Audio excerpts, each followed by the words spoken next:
एक वरिष्ठ पोलीस अधिकाऱ्यावर जो तुरुंगाचा महानिरीक्षक होता त्याच्यावर तुरुंगातील कैद्यांकडून तब्बल 300 कोटी रुपये उकळल्याचे आरोप आणि हे आरोप करणारे आहेत सत्ताधारी भाजपचे एक आमदार। इतकंच नाही तर हाच पोलीस अधिकारी एका हाय प्रोफाइल आत्महत्या प्रकरणातील आरोपी कुटुंबाचा जवळचा नातेवाईक आहे आणि त्याने त्या कुटुंबाला अनेकदा मदत केल्याचा, त्यांच्यावरील कारवाईत हस्तक्षेप केल्याचाही आरोप आहे। जालिंदर सुपेकर हे नाव सध्या महाराष्ट्राच्या पोलीस दलात आणि राजकीय वर्तुळात एका मोठ्या वादळाचं, एका गंभीर चर्चेचं केंद्र बनलं आहे। डिमोशन, भ्रष्टाचाराचे गंभीर आरोप, एका हत्या प्रकरणातील मुख्य आरोपीला मदत केल्याचा संशय, शस्त्र परवाना घोटाळ्यात सहभाग, एका IPS अधिकाऱ्याभोवती इतके आरोप का फिरत आहेत? या आरोपांमागे कोणतं मोठं आका कनेक्शन आहे ज्याच्या जोरावर हे सगळं सुरू होतं? आणि सर्वात महत्त्वाचं म्हणजे जर व्यवस्थेचे रक्षकच असे वागायला लागले तर सामान्य माणसाने न्यायाची अपेक्षा कोणाकडे करायची? आज आपण या सुपेकर पर्वाचा, त्यांच्यावरील आरोपांचा आणि त्यामागील व्यवस्थेच्या कथित काळ्या खेळाचा सखोल आणि निष्पक्ष पंचनामा करूया। नमस्कार, मी मृदुला आणि तुम्ही पाहताय थोडक्यात। जालिंदर सुपेकर हे नाव पहिल्यांदा चर्चेत आलं ते पुण्यातील वैष्णवी हगवणे आत्महत्या प्रकरणामुळे। सुपेकर हे वैष्णवीच्या सासरच्या म्हणजेच हगवणे कुटुंबाचे नातेवाईक आहेत। त्यांच्यावर आरोप झाले की त्यांनी हगवणेंना म्हणजेच वैष्णवीचा सासरा राजेंद्र आणि दीर सुशील यांना अवैध पद्धतीने शस्त्र परवाना मिळवून देण्यासाठी मदत केली। इतकंच नाही तर वैष्णवी हगवणेने तिच्या छळाबद्दल जी तक्रार केली होती त्यावर कारवाई होऊ नये यासाठी त्यांनी पोलीस खात्याच्या कारभारात हस्तक्षेप केला आहे। हे प्रकरण समोर आल्यानंतर गृह विभागाने कारवाई करत जालिंदर सुपेकर यांची विशेष महानिरीक्षक कारागृह या महत्त्वाच्या पदावरून थेट उपमहासमादेशक होमगार्ड या तुलनेने कमी महत्त्वाच्या पदावर डिमोशन केलं आहे। म्हणजे त्यांच्यावरील आरोपांमध्ये कुठेतरी तथ्य होतं हे या कारवाईतून स्पष्ट होतं। पण सुपेकर यांच्या अडचणी इथेच थांबल्या नाहीत। त्यांच्या डिमोशन नंतर भाजपचे आमदार सुरेश धस यांनी त्यांच्यावर एक अत्यंत खळबळजनक आणि गंभीर आरोप केला। धस यांनी दावा केला की जालिंदर सुपेकर यांनी तुरुंगातील कैद्यांकडून 300 कोटी रुपयांची मागणी केल्याची तक्रार माझ्यापर्यंत आली आहे। विचार करा, एका IG दर्जाचा अधिकारी तुरुंगातील कैद्यांकडून एवढ्या मोठ्या रकमेची मागणी करतो। हा आरोप किती गंभीर आहे? सुरेश धस इथेच थांबले नाहीत, ते पुढे म्हणाले, IG पोस्टवर असलेला माणूस 1 लाख रुपये रोख घेतो आणि 50,000चा मोबाईल घेतो, यापेक्षा दुर्दैव काय असावं? नातेवाईकाच्या सुनेकडून पैसे मागता, याचा अर्थ सुपेकर हा 100% फॉल्टी आहे। नैतिकता नावाची गोष्ट राहिलेली नाही, गोष्ट किती खालच्या थराला गेल्यात याचं हे उदाहरण आहे। सुरेश धस यांनी हगवणे कुटुंबाच्या 150 कोटींच्या मालमत्तेवरही प्रश्न उपस्थित करत ही प्रॉपर्टी आता जाळायची की पेटवायची असा संतप्त सवाल केला। आणि असे लोक तुरुंगातून किती वर्षांनीही बाहेर आले तरी त्यांच्यावर शेण फेकलं पाहिजे अशा तीव्र भावनाही व्यक्त केल्या। त्यांनी आपल्या आष्टी मतदारसंघात आवाहन केलं की हगवणे कुटुंब जामिनावर सुटले तर त्यांच्यासाठी एक गाडी आणि अंत्यसंस्काराचे साहित्य तयार ठेवा। एका सत्ताधारी आमदाराने आपल्याच व्यवस्थेतील एका अधिकाऱ्यावर इतके थेट आणि गंभीर आरोप करणं हे प्रकरण किती चिघळलं आहे हे दाखवतं। यावर जालिंदर सुपेकर यांनी मात्र आपल्याला या आरोपांची माहिती नाही असं म्हणत बोलण्यास नकार दिला। सुरेश धस यांच्या आरोपांना आणखी बळकटी मिळाली जेव्हा सामाजिक कार्यकर्त्या अंजली दमानिया यांनीही जालिंदर सुपेकर यांच्यावर अनेक गंभीर आरोप केले। दमानिया यांनी एक अत्यंत स्फोटक दावा केला की मसाजोग गावचे सरपंच संतोष देशमुख यांच्या हत्या प्रकरणातील मुख्य आरोपी वाल्मिक कराड याला बीड जिल्ह्यातील कारागृहात ठेवण्यामागे जालिंदर सुपेकर यांचीच महत्त्वाची भूमिका होती।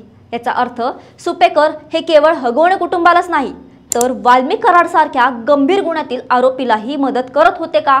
अंजली दमानिया यांनी याला सुपेकर यांचं आका कनेक्शन म्हटलं आहे, म्हणजेच त्यांच्या मागे कोणीतरी मोठा राजकीय वरदहस्त आहे असा त्यांचा थेट आरोप आहे। अंजली दमानिया यांनी सुरेश धस यांच्या 300 कोटींच्या मागणीच्या आरोपाला दुजोरा देत म्हटलं की सुपेकर यांच्याकडून प्रत्येक जेलमध्ये पैशांची मागणी केली जाते। इतकंच नाही तर त्यांनी शस्त्र परवाना घोटाळ्याचाही पर्दाफाश केला। त्या म्हणाल्या, गन लायसन्स प्रकरणातही सुपेकर यांनी पैशाची मागणी केली होती।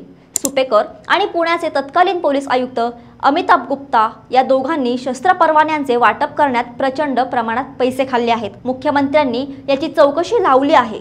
600 प्रकरणं अशी आहेत ज्यात पैसे खाल्ले गेले आहेत, त्यापैकी 300 प्रकरणांचा अहवाल गृह विभागासमोर आला आहे। यावरून हा घोटाळा किती मोठा आणि व्यापक होता याची कल्पना येते। दमानिया यांनी वाल्मी कराडबद्दल आणखी एक धक्कादायक दावा केला। त्या म्हणाल्या, वाल्मी कराडला मोकोकामधून बाहेर काढण्याचे प्रयत्न सुरू आहेत। उद्या जाऊन ते भाजपमध्ये प्रवेश करू शकतात। म्हणजे एका बाजूला भ्रष्टाचाराचे आरोप, हत्या प्रकरणातील आरोपींना मदत आणि दुसरीकडे राजकीय लागेबंदे। हे सगळं चित्र अत्यंत विदारक आहे। अंजली दमानिया यांनी केवळ सुपेकर प्रकरणावरच नाही तर इतरही अनेक भ्रष्टाचार प्रकरणावर आवाज उठवला आहे। त्यांनी कृषी विभागातील 350 कोटी रुपयांच्या औषध खरेदी घोटाळ्याची तक्रार एसीबीकडे आणि लोकायुक्तांकडे केली आहे। महाजनकोमधील बॉटम ॲश विक्री देतील गैरव्यवहाराबद्दलही त्यांनी आवाज उठवला। पण त्यांचा अनुभव असा आहे की एसीबीकडून फारशी कारवाई होत नाही, केवळ राजकारणासाठी वापर होतो। त्यामुळे त्यांची व्यवस्थेवरील नाराजी स्पष्ट दिसते। त्या म्हणतात, सरकारला गांभीर्याने हे विषय घ्यायचे नसतील तर मी कोर्टात जाणार आहे।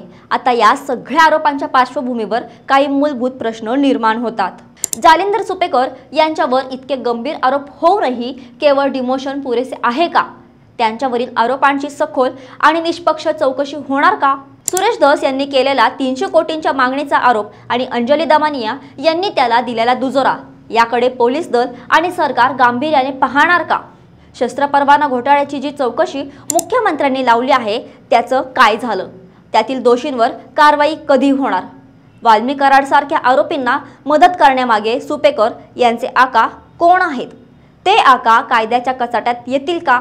जर एका IPS अधिकाऱ्याची ही कार्यपद्धत असेल तर पोलीस दलातील इतर अधिकाऱ्यांच्या आणि कर्मचाऱ्यांच्या मानसिकतेवर याचा काय परिणाम होत असेल? जालिंदर सुपेकर एक नाव आणि त्याभोवती फिरणारे भ्रष्टाचाराचे, पदाच्या दुरुपयोगाचे आणि आरोपींना मदत करण्याचे अनेक गंभीर आरोप।